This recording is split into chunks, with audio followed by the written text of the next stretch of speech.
Assalamualaikum warahmatullahi wabarakatuh. Apa kabar anak-anakku semuanya? Mudah-mudahan kalian selalu sehat, masih semangat untuk belajar di rumah.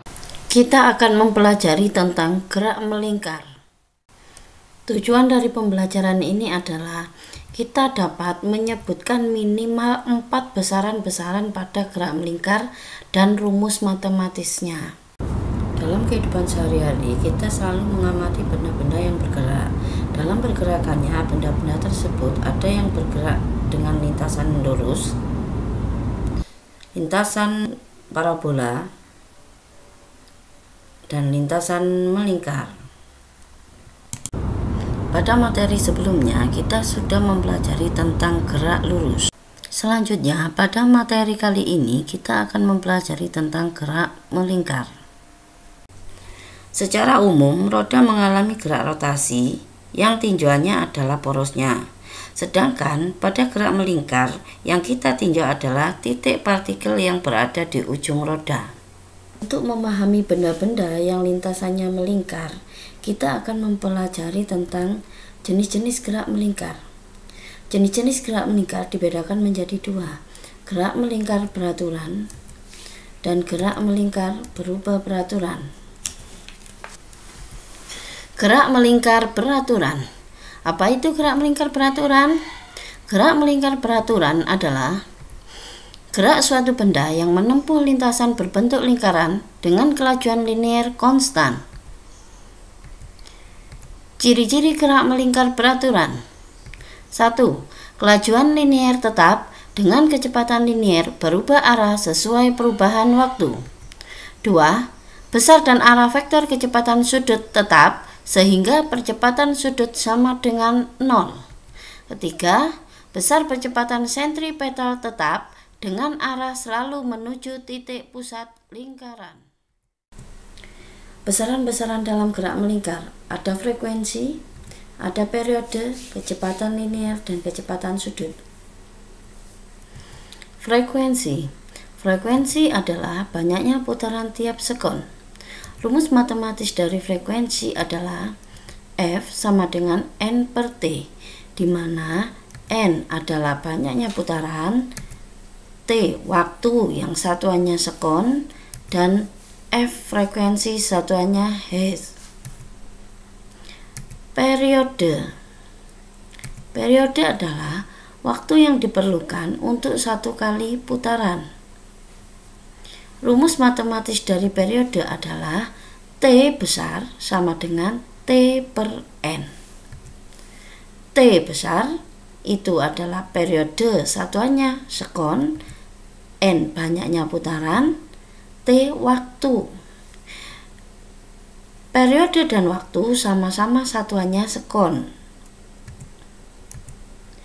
Hubungan frekuensi dengan periode. Frekuensi adalah 1 per T atau T sama dengan 1 per F. Contoh soal. Sebuah benda melakukan putaran sebanyak 60 kali dalam waktu 5 sekon. Tentukan A. frekuensi dan B. periode benda tersebut. Pembahasan. Kita perhatikan soal sekali lagi. Sebuah benda melakukan putaran sebanyak 60 kali. Berarti yang diketahui adalah N. N itu banyaknya putaran. Berarti N nilainya 60. Dalam waktu 5 sekon. Berarti yang diketahui adalah T 5 sekon. Tentukan. Ditanya A. frekuensi dan B. periode benda tersebut. Jawab. Yang A, frekuensi rumusnya N per T, di mana N kita masukkan N nilainya 60 dan T nilainya 5. 60 dibagi 5 nilainya adalah 12. Ingat, satuan dari frekuensi adalah Hertz. Berarti jawabnya untuk yang A, frekuensi nilainya 12 Hertz. B. Periode rumusnya kebalikan dari frekuensi. Kalau tadi frekuensi N per T, maka untuk periode kita balik T per N. Kita masukkan T 5, N-nya 60. 5 dibagi 60 nilainya adalah 1/12 atau 0,83 sekon. Ingat, satuan dari periode adalah sekon. Kecepatan linier. Apa itu kecepatan linier? Kecepatan linier adalah kecepatan titik partikel yang melakukan gerak melingkar. Arah kecepatan linier seperti gambar berikut. V merupakan kecepatan linier dan R adalah jari-jari. Kecepatan linier dapat diartikan sebagai panjang lintasan dibagi waktu, di mana panjang lintasan merupakan sebuah keliling lingkaran dan waktu adalah periode. Maka rumus dari kecepatan linier adalah 2πr dibagi T. 2πr merupakan keliling sebuah lingkaran dan T merupakan sebuah periode. Hubungan antara frekuensi dengan periode. Frekuensi rumusnya 1/T. Maka rumus dari kecepatan linier adalah 2πr kali F. Contoh soal. Sebuah roda berputar dengan frekuensi 15 kali dalam waktu 1 sekon. Kecepatan linier roda adalah 15 meter per sekon. Tentukan diameter roda tersebut. Pembahasan. Perhatikan soal kembali. Sebuah roda berputar dengan frekuensi 15 kali dalam waktu 1 sekon. Berarti yang diketahui apa? Yang diketahui adalah F. F-nya nilainya 15 Hz. Dalam waktu sekon berarti disimbolkan T1 sekon. Dan kecepatan linier adalah 15 meter per sekon. Berarti V sama dengan 15 meter per sekon. Tentukan diameter roda tersebut. Diameter roda kita simbolkan D. Ya, jawab. Kita perhatikan rumus dari kecepatan linier. V rumusnya 2πr kali F. Yang kita cari dulu adalah R-nya. R, kenapa R? Karena nanti untuk mencari diameter rumusnya adalah 2 kali R. Maka kita cari R-nya dulu. R rumusnya V per 2π kali F. Kita masukkan. V-nya 15, P-nya 3,14 dan frekuensinya 15. Nilainya adalah 0,159 meter. Karena R sudah diketahui, maka kita tinggal mencari diameter. Diameter rumusnya 2 kali R. Maka diameter nilainya 2 kali 0,159 yang hasilnya adalah 0,318 meter. Kecepatan sudut atau disebut dengan kecepatan anguler. Apa itu kecepatan sudut? Kecepatan sudut adalah besarnya sudut yang ditempuh oleh jari-jari dalam waktu 1 detik.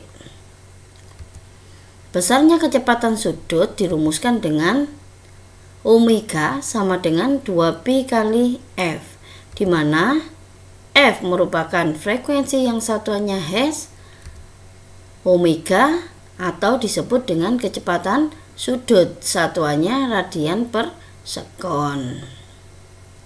Karena hubungan frekuensi dengan periode F sama dengan 1/T, maka omega bisa dirumuskan dengan 2π per T. T-nya di sini adalah periode yang satuannya sekon. Untuk memahami materi kecepatan linier dan kecepatan sudut, kita coba perhatikan contoh berikut. Contoh soal. Jarum panjang sebuah jam dinding mempunyai panjang 10 cm. Tentukan besar kecepatan sudut dan kecepatan linier titik partikel yang berada di ujung jarum tersebut. Saya baca ulang. Jarum panjang sebuah jam dinding mempunyai panjang 10 cm. Tentukan besar kecepatan sudut dan kecepatan linier titik partikel yang berada di ujung jarum tersebut. Penyelesaiannya, kita perhatikan baik-baik soal yang tadi. Diketahui R 10 cm. 10 cm kita rubah menjadi meter. N 1 putaran, karena jarum jam itu berputar dalam 1 putaran, maka N-nya 1 putaran. T-nya 1 menit. 1 menit nilainya 60 sekon. Ditanya omega dan V. Omega apa omega? Omega tadi kecepatan sudut, V-nya kecepatan linier. Jawab, omega rumusnya 2pi kali F. Kita masukkan frekuensinya. Frekuensinya belum diketahui. Jika belum diketahui, pakai rumus F sama dengan N per T. 2pi kali N per T. Maka didapatkan 2 kali Pi-nya masukkan 3,14 kali 1 per 60.